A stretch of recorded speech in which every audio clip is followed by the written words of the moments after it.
I thought I would focus the initial presentation on what is current in the management of pancreatic cancer. And we're going to focus on adenocarcinoma of the pancreas rather than neuroendocrine tumor or cancer of the pancreas. I think that's the goal of the talk today. And you know, in preparing this talk, I'm not sure why I can't move this along. Let's see. In preparing this talk, Stephanie sent me some questions, these are the questions, your questions, that I used. I know there are many more questions, and we'll address those during the discussion period, and please feel free to interrupt during the course of the talk. There are many more questions that you've raised. I just put some of them up here, and I've also included genetic testing here, as Jenna is moving on to genetic counseling. And I hope to show you, Jenna, that there's an emerging role in genetic counseling and testing for patients, and there's a bit of a paradigm shift that needs to happen as we integrate genetic testing and counseling for patients a little more broadly.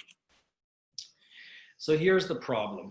I've heard wonderful stories of survivors, but unfortunately, the long-term survivors of pancreatic adenocarcinoma fall in that 20% of all patients we see in an oncology clinic that present with pancreas cancer. The far majority of patients present with incurable disease. Most are metastatic, and about 30% have what's called locally advanced or stage 3 pancreatic cancer. Some of them will present, nearly half of them will present with locally advanced pancreas cancer, but unfortunately will progress to metastatic disease within 3 to 6 months. And that should tell you that they're truly presenting with metastatic cancer, but we cannot identify it using the imaging modalities we currently have and the biomarkers we currently have. So that's important, because although we'd like to offer patients surgery with the intent to cure the patients of their cancer, we have to recognize that surgery will only help, as we understand it today, in those patients who truly have a potential for cure, and not the patients that have hidden metastatic disease that will progress within the 3 to 6 month window. Here at the Cedars Cancer Center, which is our cancer center at McGill University Health Center, the way we've organized care around pancreatic cancer is around the patient, as it should be. And you can see that this is what I'd like to call our circle of care. In the middle is the patient, and the patient goes through this journey experiencing symptoms, uncertainty, adaptation. There's a lot of questions that come during the course of this journey, and the family and caregivers are not only important in the journey in providing care for the patients, but also they themselves experience some of these issues as well, including adaptation, and they have their own questions and uncertainty.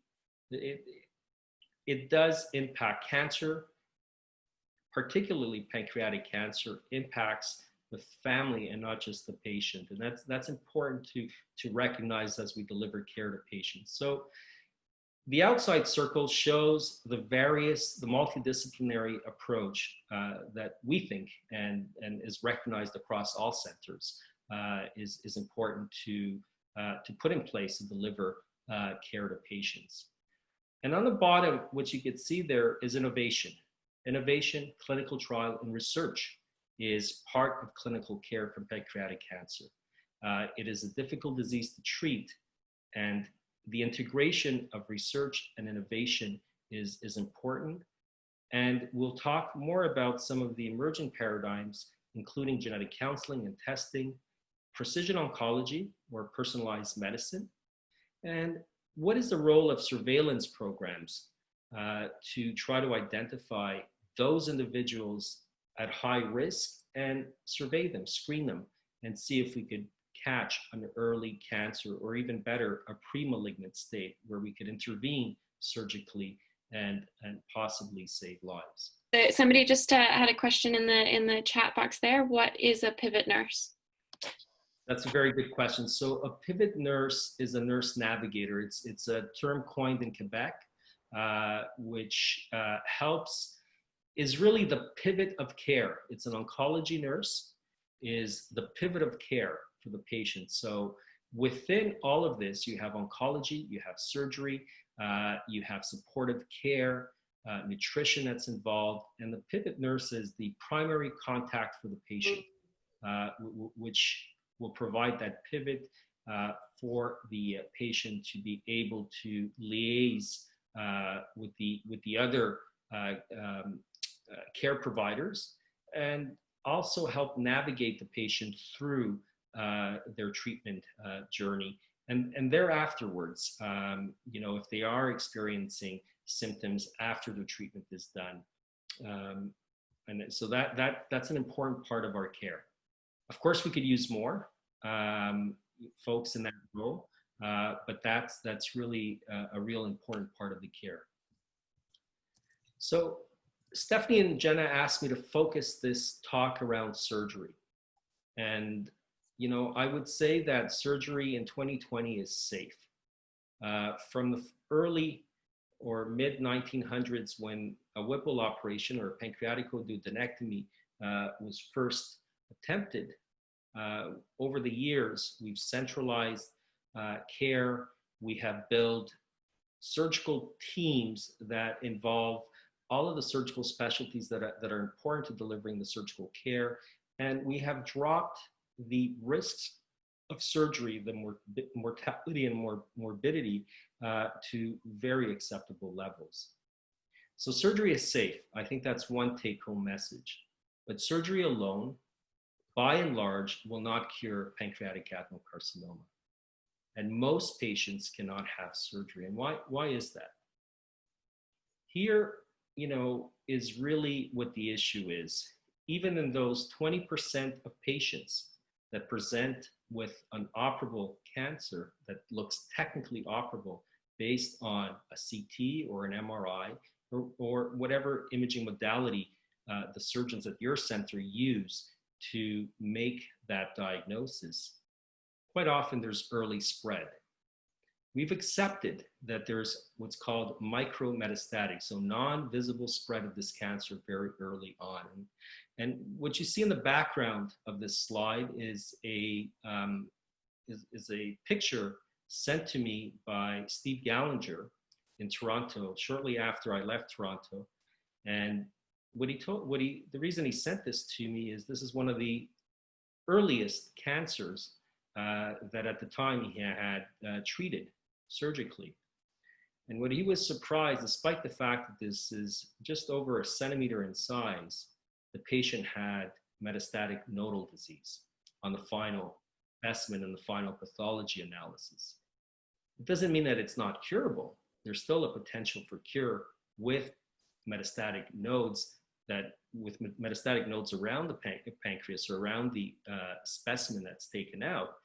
But it does tell us that it's not an early cancer diagnosis, as we may have been led to think based on the size of this tumor, both on the imaging that preceded the operation, as well as what the final specimen looked like.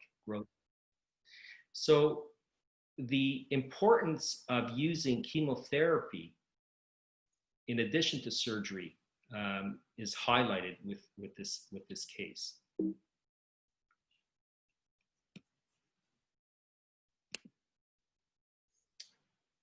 I'll come back to the point because Stephanie did ask me to highlight this, and is surgery safe? Is a Whipple operation safe? And I said that we've evolved over time, over the last 40 or 50 years, and surgery of the pancreas is as safe as open heart surgery. A distal pancreatectomy or a subtotal pancreatectomy comes with lower risks than does a pancreatic duodenectomy or a Whipple operation. But nonetheless, both operations have significant risks. How do we at the McGill University Health Center and other centers around Canada and North America monitor how well we're doing? Are we providing surgical care with acceptable risks? Are we learning from the inevitable morbidities? And unfortunately, occasionally, somewhere around North America, there is a mortality from one of these operations. So how do we learn from this? Well, what we have at the McGill University Health Center, and it's not unique to us, it exists at other centers across Canada, is we participate in this American College of Surgery NISQUID program, which essentially collects data from across centers, and there's a specific compatibility component to this.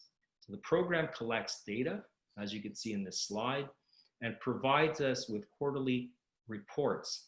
And what's important is it's not just what our outcomes are, how do we measure compared to other centers around North America? And that's quite important because it sets the bar. It tells us where we are doing well and where we could do better. And we look at this quite seriously at every quarterly meeting. And, you know, simple things like wound infections are addressed. We review our antibiotics around surgery, make sure that for our center, we're giving the appropriate antibiotics. Are our patients leaving hospital at what should be the right time, or are they having prolonged hospital stays, and so on? And what are our 30-day outcomes? Those are all important because what's important about surgery is not only that you get the patient through surgery safely, but the patient has a quick recovery so that the patient could move on to chemotherapy. Because 2 slides ago, I said that surgery alone will not cure pancreas cancer. And getting the patient to chemotherapy in the appropriate window is important. So what is that appropriate window? We aim for 2 months.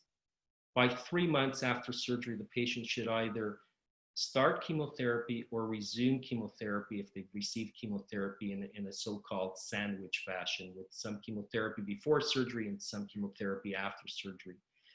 There is no real data behind that concept other than, you know, extrapolating from science and what we understand the biology of this disease. And the basis of that is that if we start with a tumor that is operable, but we know that there is what's called micrometastatic, non-visible spread of this cancer early on and in all comers.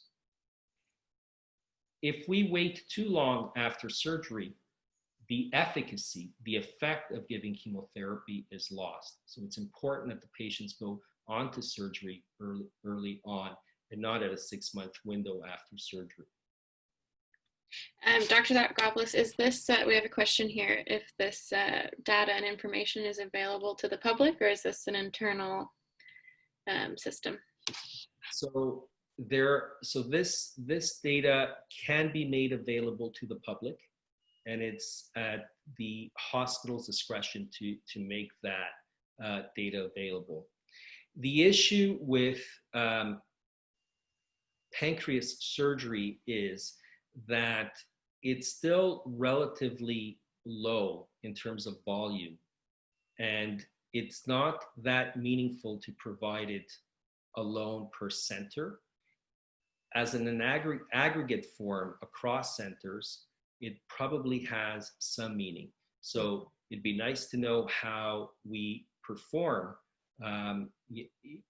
in Canada versus the US, for example. It would be very hard, I think, to have meaningful data from one individual center for the patient population to look at. But those are questions that you can discuss with your surgeon and your treating physicians when you're discussing surgery with the team. There was another question just said, are there best practices to ensure patients meet the window? And I was just going to add on to what you were saying, Dr. Zogopolous, is, you know, you're talking about, you know, asking these questions to your team as well. And I guess that's why one of the recommendations is that when you're going, if you do qualify for a Whipple procedure or a pancreas curative surgery, then you need to be very forthright in asking questions such as, is this a high volume hospital? So in the United States, I think they qualify a high volume hospital where they do the surgeries by 100 a year, but I was in discussions with a few on the Panc chat through the Twitter that Let's Win does, and I was wondering if that, for Canada, that high volume hospital statistic that they're using in the States might be a little bit different for us just because we don't have the volume of patients. In Canada, 100 Whipples per year would probably limit perhaps to one center, and I'm not even sure what center in Canada's largest city would meet that. Yeah. So I don't think that statistic, that could be used as a benchmark. Yes, high volume centers are important, and we have seen a shift to centralizing care.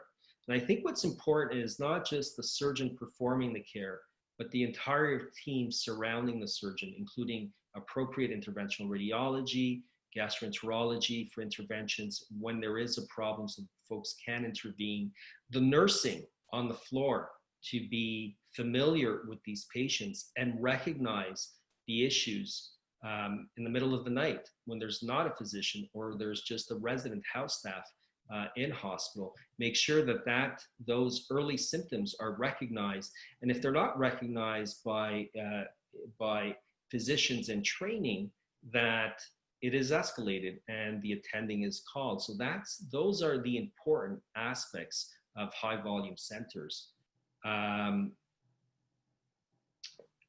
I think in terms of what is the requirement of a high volume center, it does vary from jurisdiction to jurisdiction.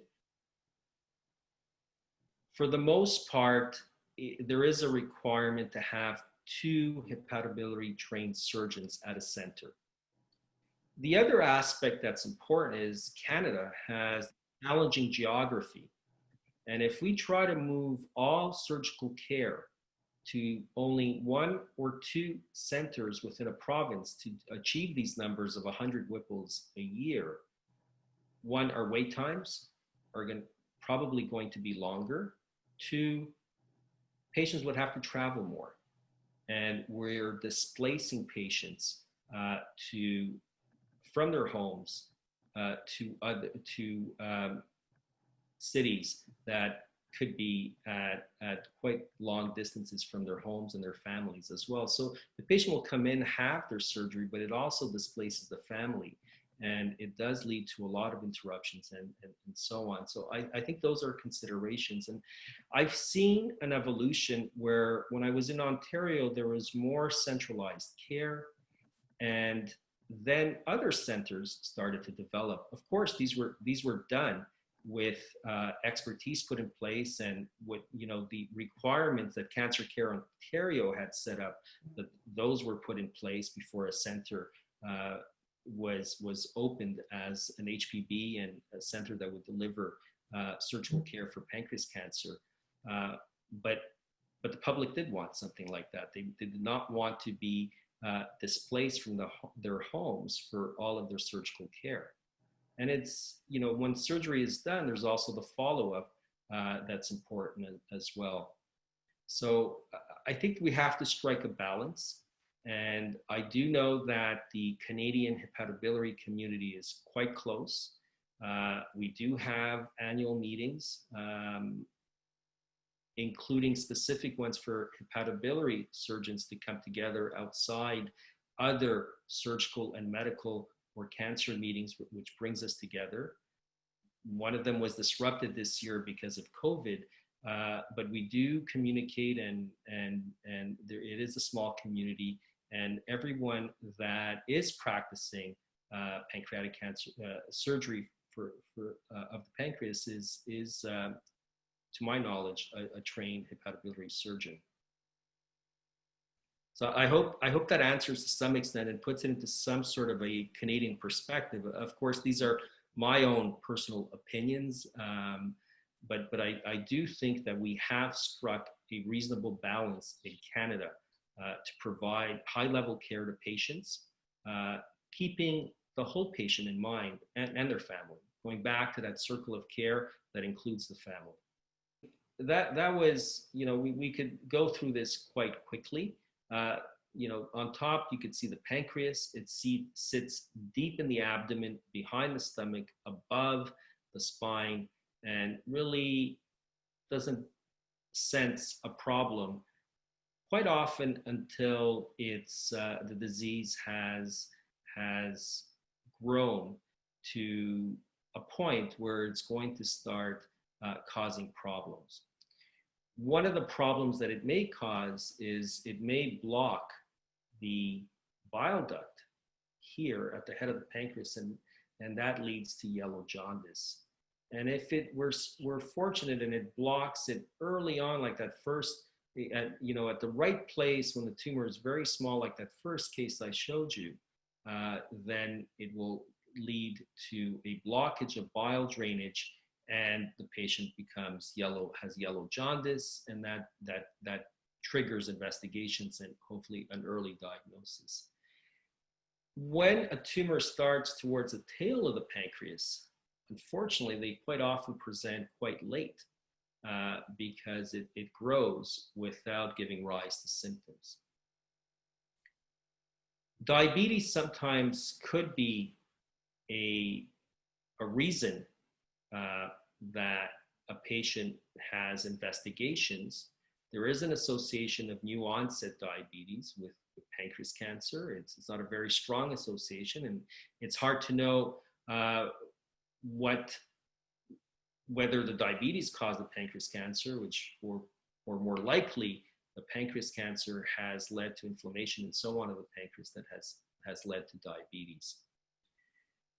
What you see on the bottom here are essentially the two operations that are done for pancreatic cancer. One is the Whipple operation here on the left of the screen, and on the right is a distal or subtotal pancreatectomy. The distinction of which operation to do has to do where tumor lies. If it lies in the head of the pancreas,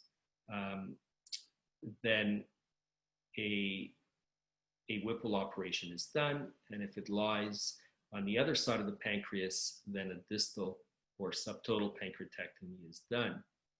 What defines which operation is done has to do with the relationship of the tumor with the bile duct more than anything else. I won't go through the specifics of the operation, but essentially you just cannot take out the head of the pancreas because the blood supply, and also for oncologic purposes to make sure that a proper oncologic operation is done.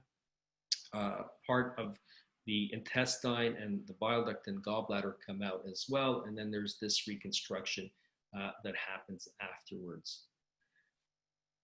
About a third of patients have this operation and have very little secondary effects. The next third have some effects that we're able to manage with medication adjustments. And the last third, and unfortunately, those last third tend to have advanced disease or sometimes have more comorbidities, other health issues. They struggle a lot more with the operation, and their recovery is prolonged, and that comes into play when we consider how we're going to get these patients to their chemotherapy course after surgery. The recovery after a subtotal or distal pancreatectomy is a little faster, I would think, because it's a smaller operation, and the risks with it are also lower. So I think that's sort of a little overview of the types of operation, but this is really the slide that I wanted to spend some time on. So this is the algorithm that we essentially we use in the surgical clinic as we're seeing patients. On top are principles that are applied throughout. Patient wishes. There's some patients that may not wish to go through surgical care or even chemotherapy. And I think we can't lose sight of that. We do need to keep that in mind. The next thing that should be said there that you cannot see is supportive care. So supportive care, whether it be nutrition, symptom management, spiritual care, and so on, it should be applied from the get-go of the patient's journey through this treatment course. Whether the patient has early disease with curative intent, or the patient has later disease where the goals of care are different. The patient's overall performance, health as a whole has to be considered, and clinical trials have to be kept in mind at all times. Clinical trial for a difficult to treat disease like pancreas cancer is important and part of clinical care. So that comes into play as we make these decisions. So the first question your surgeon will ask in clinic, is there metastatic disease? Is there radiological evidence or any evidence based on the investigations, including blood tests, that there is metastatic disease? If the answer to that is yes, that there is metastatic disease, it does shape the goals of care. In 2020, metastatic disease for pancreas cancer is incurable.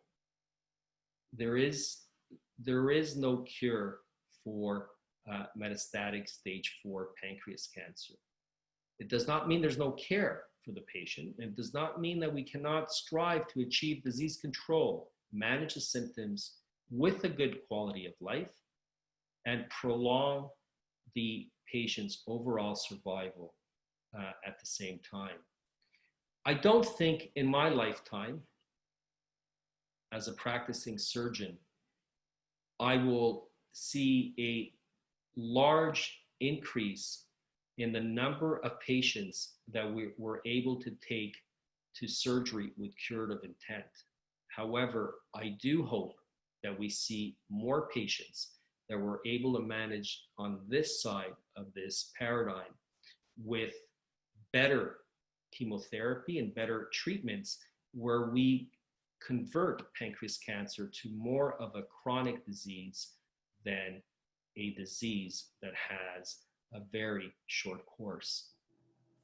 So that's where there's a lot of interest in some of the precision oncology approaches. How could we get better chemotherapy treatments and better biological therapy treatments for patients that we cannot operate on because their disease is too advanced? On the other side of the spectrum are the patients that don't have metastatic disease.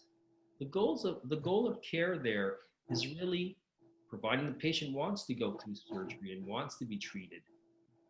And some patients are still fearful of the Whipple operation. The goal is to sort out whether surgery is possible with curative intent. So can we operate on the patient, prolong their survival, and give them a quality of life with the intent to cure them of pancreas cancer? In 2020, there is no role for palliative or debulking, take some of the tumor out.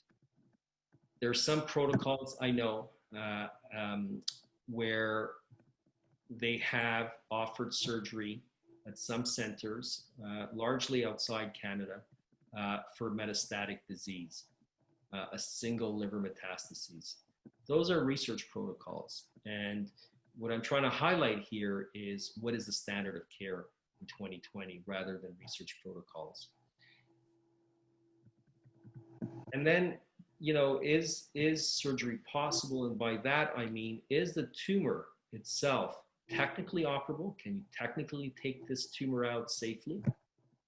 And is it biologically resectable or operable? And by that, I mean, there may be biomarkers, there may be other factors that come into play where the surgeon and the entire team looking after the patient feel that, well, this does look like a technically operable tumor, but the tumor marker, the CA19-9 or the CEA, are very high. And I worry that this patient has not just a little micrometastatic disease, if I could simplify it to that, but really has a lot of micrometastatic disease that's hidden. And by taking the patient to surgery, we're not going to offer the patient any survival. In fact, we may harm them by slowing down their immune system around surgery.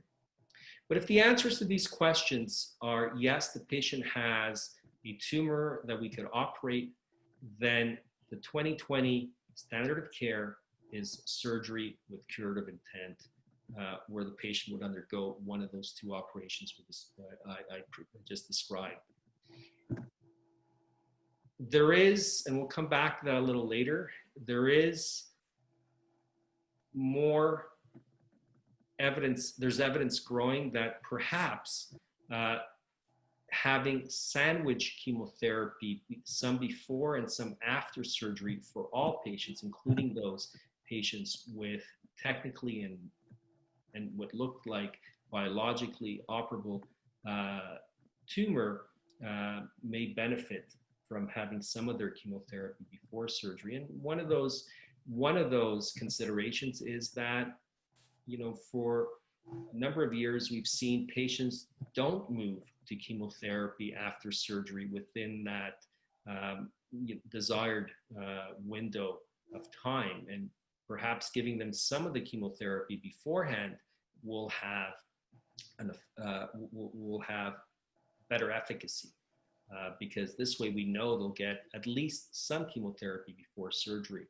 And I'll spend a little more time on that concept a little later, but sufficient to say that the data is not there and the standard of care is still to offer surgery beforehand, although it is not wrong to offer a patient chemotherapy before and after surgery. If the surgeon and the team look at the patient and decide that this tumor is not operable, but yet there's no evidence of metastatic disease, then tumor is coined as being locally advanced. And the question becomes, and I think it is fair to tell the patient this, is this tumor potentially operable? So can the patient go on to have some chemotherapy? And there is a reasonable chance that the patient will come to surgery. If so, then the patient goes on to have systemic therapy, some form of chemotherapy. And I use the word systemic because we're seeing more and more biologics rather than just cytotoxic agents come into play in the treatment of cancer. And then after a certain number of cycles of therapy, systemic therapy, the patient is reassessed and surgery is considered at that point, providing the patient has a good evolution on systemic therapy and the disease remains at least stable.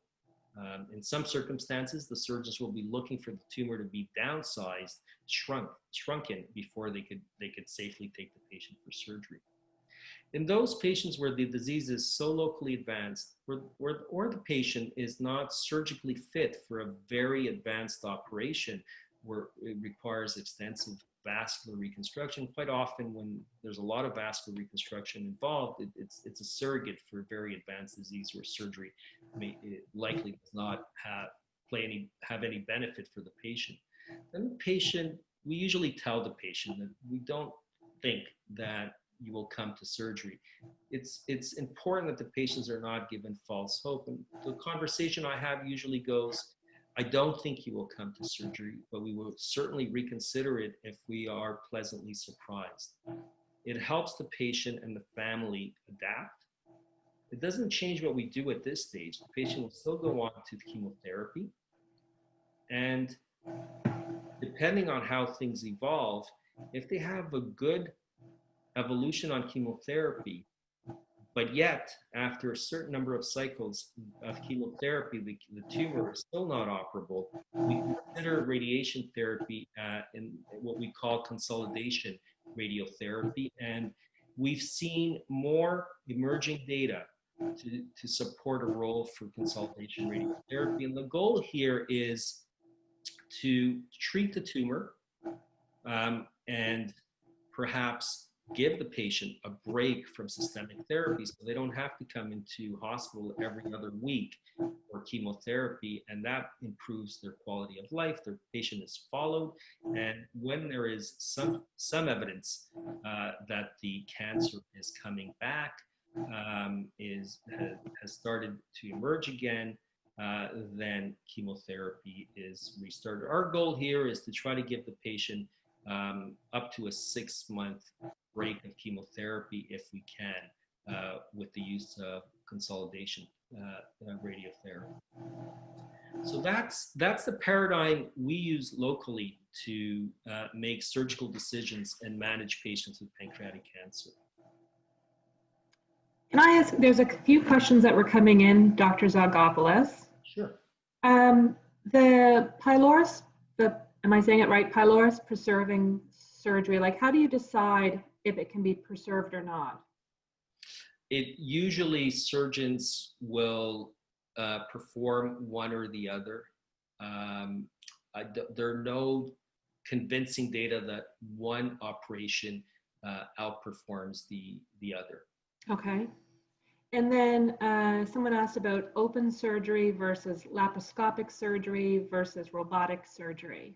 Is that just based on the surgeon's comfortability with, you know, a particular surgery? Or is it based on the diagnosis itself? So I was going to speak to that a little later, but Okay. I'll answer the question now. I think it does depend on the diagnosis to some extent. You know, how extensive, how big the tumor is, where it's located relative to vessels.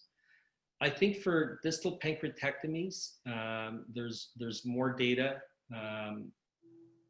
where a minimally invasive approach, whether it be laparoscopic or robotically, that probably is at least equivalent to open surgery. There are technical and safety considerations in making the decision whether to offer patient a minimally invasive approach. Volume does matter, I think. The other issue is the same oncological operation being performed using a minimally invasive approach versus an open approach. And I think most surgeons, if they don't feel that they could perform the same quality oncological operation, will not offer the patient a minimally invasive approach. I would say for distal pancreatectomies, we could consider an open and a minimally invasive approach by and large equivalent. What the advantage is, the data is not clear yet, but at least the postoperative pain is likely better with the minimally invasive approach because there's less stretching of the abdominal wall with the retractor. For a Whipple operation, I think the jury is not out on that yet. There are both safety considerations as well as oncology considerations there. The volume, there's been one study that has been reported, a clinical trial, and that trial did not land itself very favorably for a minimally invasive approach. The issue is one of volume. Somebody raised it earlier. A certain number of cases need to be done before the surgeon reaches that level that surpasses that learning curve. And it may not just be feasible in our environment with the number of cases that are in Canada. So it's not just training, it's also sustaining a practice where the surgeon is doing a certain number of cases a year to maintain skill. So I would summarize by saying for distal pancreatectomy, a minimally invasive approach should be considered for every case. For a Whipple operation, the standard of care still remains an open approach.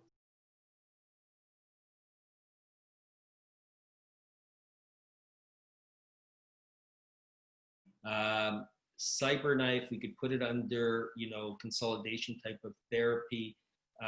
It's still largely investigational. There is a trial at Princess Margaret. That's a Canadian trial. We should wait and see what those results are. There are other trials that are undergoing, and we should wait for those results. It's not standard of care. I have tried NanoKnife. The secondary or side effects from it are not minimal. There are substantial secondary effects from NanoKnife, and it's hard to know. There has not been a clinical trial with NanoKnife to know whether there is a survival benefit, and considering the potential side effects, especially in the learning curve, there's a lot of reservation as to whether to use it. So this is again that early stage disease that I showed you earlier, and the comment I'm making here that surgical advances alone, and whether so I think open surgery, we've essentially as a community have perfected it. Of course, there's always room for some more perfection, but I think as a whole, surgery of the pancreas can be done safely in 2020. There is an emerging role for minimally invasive surgery. I think we will continue to see an emerging role of minimally invasive surgery, whether it be laparoscopically or through robotics. How that comes into play for a Whipple, I think we have to wait and see. It continues to be an active discussion within the surgical community, but I don't think in 2020 it's a standard of care. And I'm not saying that you should not have a minimally invasive Whipple operation. It depends on the conversation you have with your surgeon and the local expertise of the program. So even at early stages, pancreas cancer is not curable. Despite decades of research, we have to keep in mind that the overall survival today remains less than 10%. So there's a role of chemotherapy. And the way we have adapted chemotherapy using sort of evidence by treating all of pancreas cancer as a single disease. So all adenocarcinoma of the pancreas has been treated as a single disease. And I hope to convince you by the end of this talk that it's not one disease, but an umbrella of different types of cancer called adenocarcinoma of the pancreas. So new drugs start by being tested in phase 1 to phase 3 in the advanced stage cases. So the 4 drugs here that are available with Onivyde, which is nanoliposomal irinotecan, not quite being available widely in Canada, and without going to the specifics, there's some question marks as to how much better is it than other modalities that are covered by provincial health authorities. How better is it than some of the other modalities, or more specifically, is it really better than just using irinotecan? But essentially, the drugs that we have as mainstay therapy for advanced pancreas cancer are gemcitabine with Abraxane, and FOLFIRINOX, and those are the trials that put those drugs into mainstay treatment protocols. I wouldn't be too discouraged, even though we've looked at pancreas cancer as a single disease, because that's what we could do over the last 30 to 40 years. We have made some progress. And if we look at here, with the new drugs that have come up, the new combination of drugs, we've seen a substantial improvement in 1 year overall survival. So that's quite impressive. This is before chemotherapy, and this is with gemcitabine, and we're seeing some improvements over time. So I think those are signs of encouragement. in treating patients after surgery with chemotherapy, in 2007, this Conco trial came out. This was a phase 3 clinical trial, and they showed that giving gemcitabine to patients has a survival advantage, and there was updated data in 2013 that showed it as well. Later on,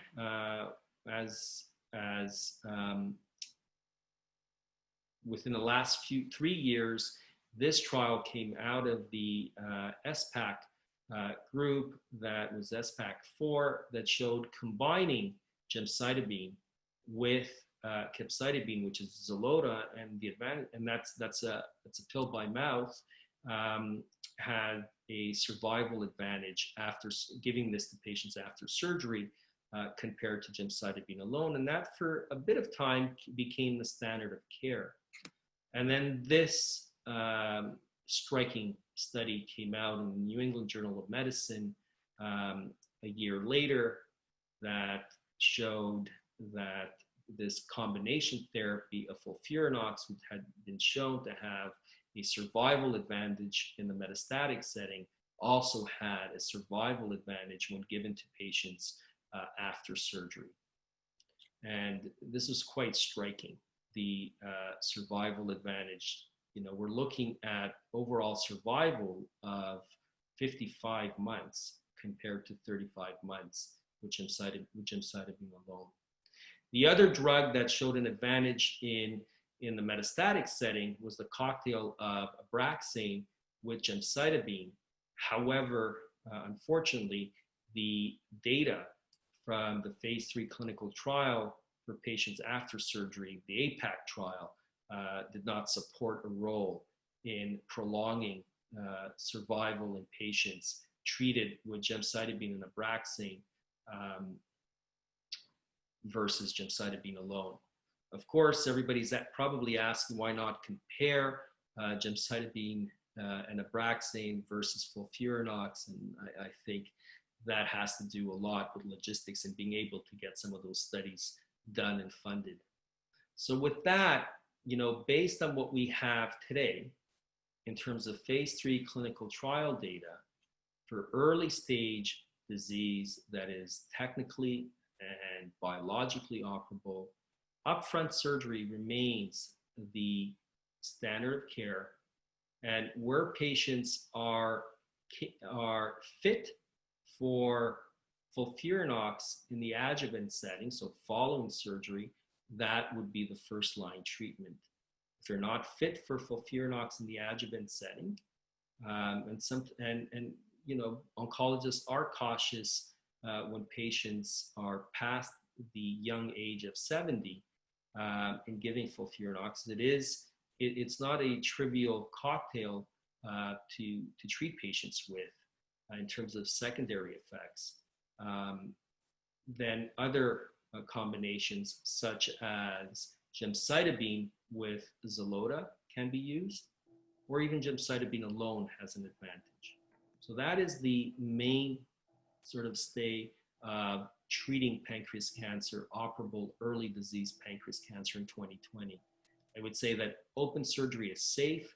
The mortality and morbidity is very acceptable. And MIS, minimally invasive surgery, robotic or laparoscopic, the role is still evolving. And that's a conversation to have with your surgeon as to where that institution sits in incorporating MIS.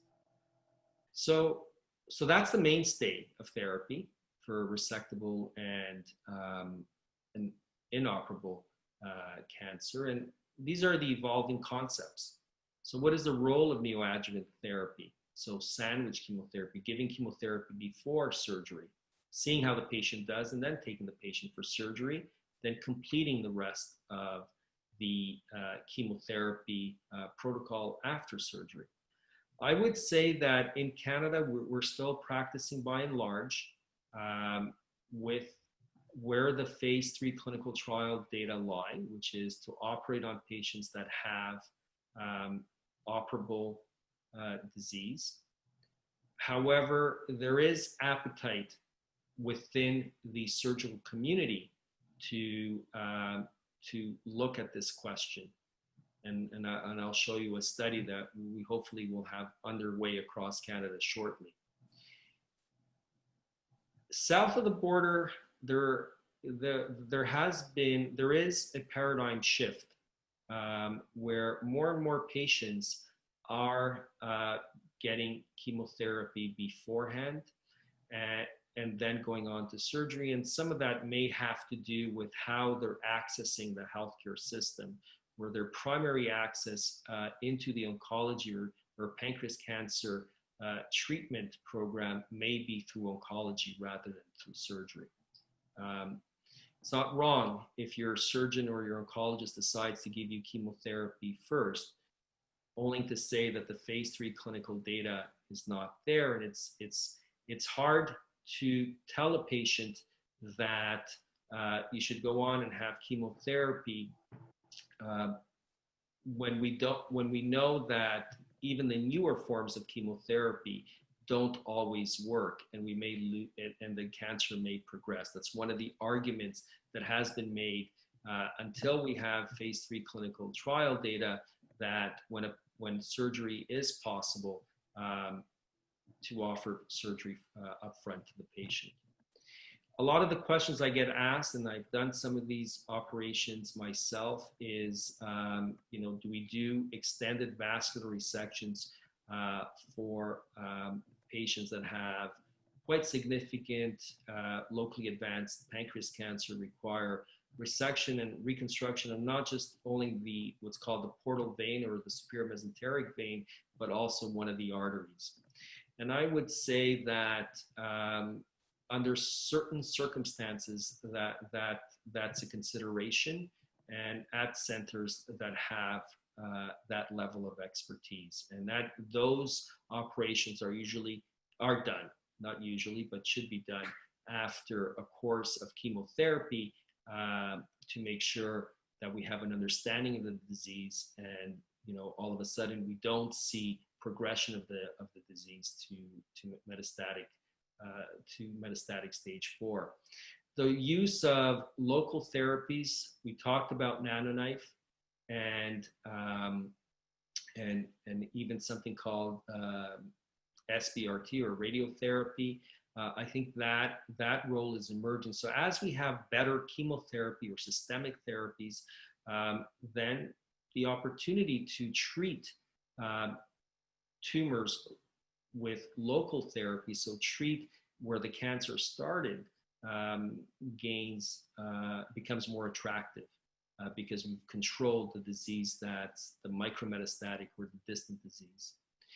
The other point, germline testing is having a growing role in pancreas cancer.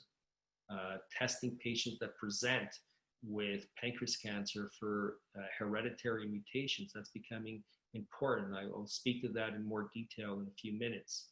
And then the other part is, what's the role of surveillance programs? Can we have surveillance programs that will save lives, similar to how surveillance has been used in other cancer types?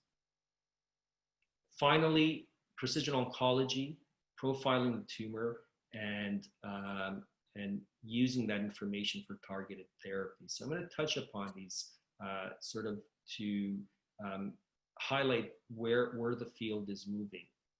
So for neoadjuvant chemotherapy options, these are the cocktails that we have.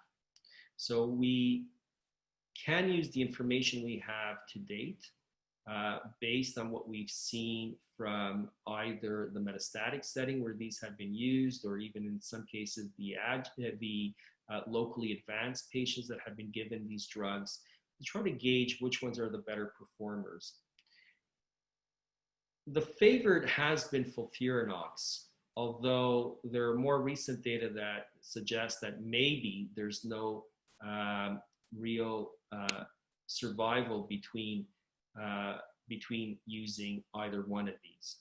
Nonetheless, the favorite within the oncology community for pancreas cancer in a neoadjuvant setting seems to be this cocktail. Of course, there are other cocktails and drugs in development. This is the study that we're hoping to open across Canada through the CCTG. This is an alliance protocol, so it's going to be North American. The trial design is to randomize patients that have resectable cancer to either upfront surgery or to go on and start with chemotherapy. So in total, they would have 8 cycles of FOLFIRINOX. So they would receive the 2/3 of all of their chemotherapy up front, and then have surgery, and then go on to finish the chemotherapy. And the idea here is that most of the chemotherapy is given beforehand, and then if there's delays after surgery, at least the patient would have had a good portion of their chemotherapy. The other theoretical consideration is that this mops up the micrometastatic disease, hopefully controls the primary tumor, and when surgery comes and we weaken the immune system, inevitably with surgery, the micrometastatic disease won't use that as an opportunity to grow, essentially. And then the other arm is to go ahead and have surgery first, and then complete 12 cycles, the entire adjuvant chemotherapy course afterwards, and compare the two and see if doing this sandwich chemotherapy is better. So that's a trial we're trying to get underway, and this is through the CCTG, and there's a lot of appetite for this among the surgical and medical community across the country. And hence being supported by the CCTG. We're in the process of activating it centrally, and then it will be activated in multiple centers across the country. So that's where we are with chemotherapy. Regional therapies, I would say, and I've touched upon this, like radiation therapy, so far has not shown for locally advanced pancreas cancer in a sense where patients would get chemotherapy and radiotherapy versus just chemotherapy alone. This is not for patients that may receive some radiotherapy prior to surgery to try to increase the chance of getting to surgery. This would be for patients that are not able to go to surgery, but radiotherapy is added as an additional treatment modality to chemotherapy, and trials have been negative. And I think part of it may have been that the chemotherapies, when we did these trials, were not perhaps as good as they are today. So there's renewed enthusiasm for using some of these therapies, and I would include nanoknife here as well, and I think the reservations and the fact that there hasn't been as much uptake of nanoknife across the country have to do with at least the perceived toxicities with nanoknife versus radiotherapy, as well as access to nanoknife and the fact that it's not covered by most, if not all, provincial health authorities. And finally, I wanted to talk about precision oncology and germline testing. So germline testing, so to look if a patient has a hereditary mutation that gave rise to pancreas cancer, is becoming an emerging and it's becoming more emerging and of more clinical importance. It has potential impacts for both the patient in terms of treatment decisions, as well as for the patient's relatives, not only for pancreas cancer, but some of these genes involved also affect other, may predispose the patient to other cancers like breast cancer. So we know that about 10% of pancreas cancer occurs in families. And what we've learned over the years is that the genes like BRCA2, which are best known for breast and ovarian cancer, also predispose to pancreatic cancer. And the interesting thing about these genes is that they cause a defect in the cell's ability to repair DNA damage, and we could exploit that with chemotherapy and use it as a form of precision oncology or personalized medicine. The issue with genetic testing and genetic counseling for this patient population is that we have to find the right balance between when the patient presents and when we offer the genetic testing, the genetic counseling and testing. So traditionally, patients get seen in the cancer clinic and they're sent off with a medical genetics referral. The wait times for that are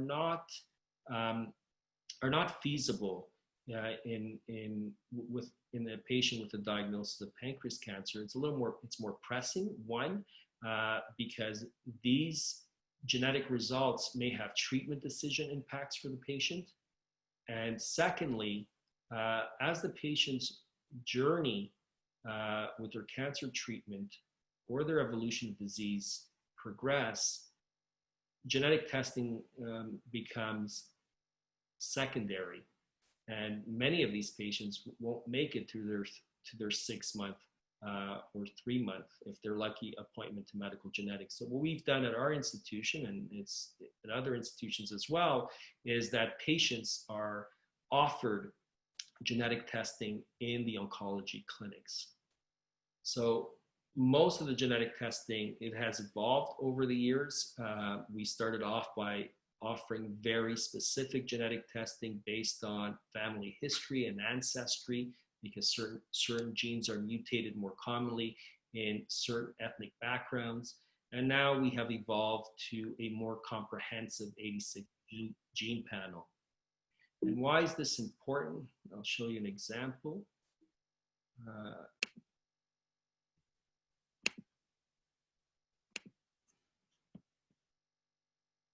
So here's a patient that had, this is a gene related to the BRCA2 gene, and this patient presented with inoperable pancreas cancer, locally advanced, fairly extensive vascular involvement. He did well on treatment with a platinum that takes advantage of this genetic mutation, and the patient went on and had surgery and remains disease-free from what was considered initially inoperable cancer. So there are advantages. At the same time, we have to be careful. This is earlier on in my career where I was impressed by this opportunity to use precision oncology to treat pancreas cancer. And this was a patient with a BRCA2 mutation, similar concept. I apologize, I didn't realize I didn't change it from French to English here, but sufficient to say the patient young patient, motivated, had stage 3 pancreas cancer, and went on and was treated with a platinum.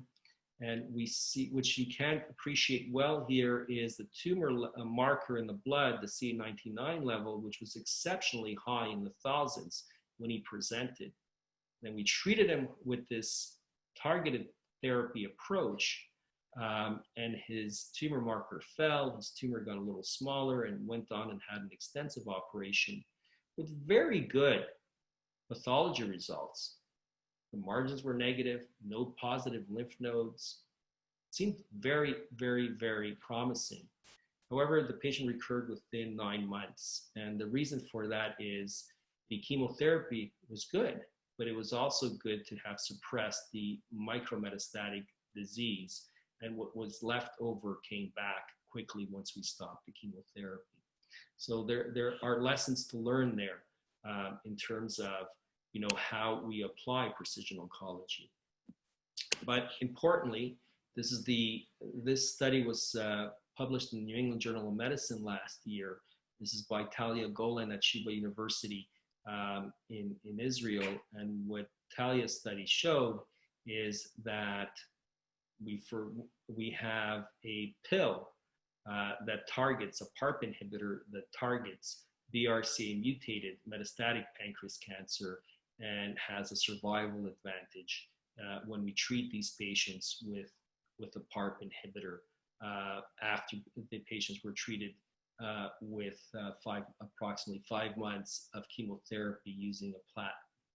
So that was a landmark study because it did show the potential of precision oncology in pancreas cancer, and also highlights the not only importance to offer germline testing to patients in the clinic because there may be advantages, impacts for their relatives, but also if we could offer this germline testing in real time, we could potentially have impacts on patient survival as well.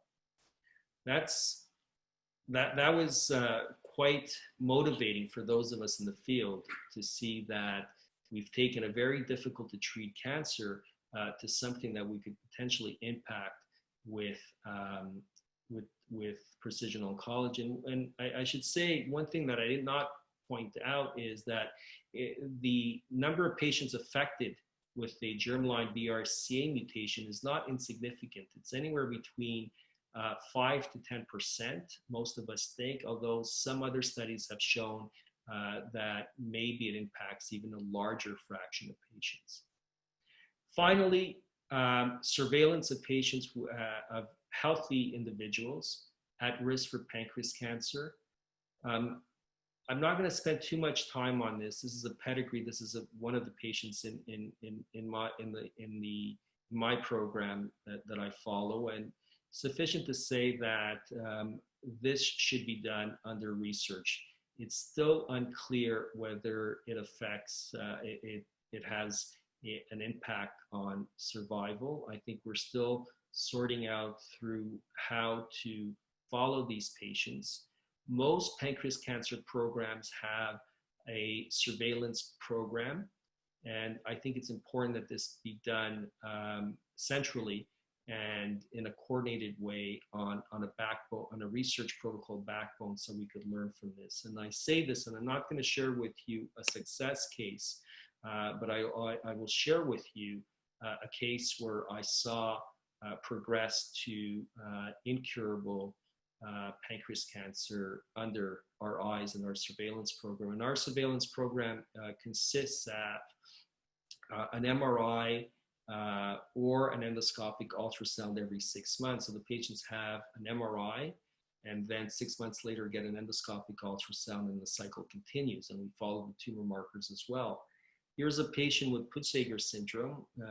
These patients have a considerable lifetime risk of developing pancreas cancer. Patient had this cyst at the head of the pancreas, and I've been following this patient since 2004. And that cyst at the head of the pancreas was there. It doesn't project clearly here, but was okay. The MRI showed no evidence of cancer in January 2017.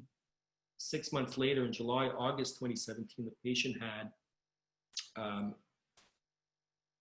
endoscopic ultrasound that we did not see an evolving. There was no progression of that cystic lesion. February of 2018, the patient had incurable stage 3 pancreas cancer. Unfortunately, the patient did not survive more than 6 months after that. I highlight this to say that it is important, if we're going to use surveillance programs, that they be done in an organized setting with a research backbone. What we've learned from our early experience here is that what this may tell us is that perhaps having a short surveillance protocol where we see patients every 6 months with imaging may not necessarily save lives, but a lower threshold to resect these cystic lesions may be what we need to be considering. So far, what we do is we base our threshold for resecting these premalignant cystic lesions of the pancreas similar to how we would across the entire patient population, whether they have a family history of pancreas cancer or a genetic predisposition of pancreas cancer. And the last slide I will share with you is one of precision oncology.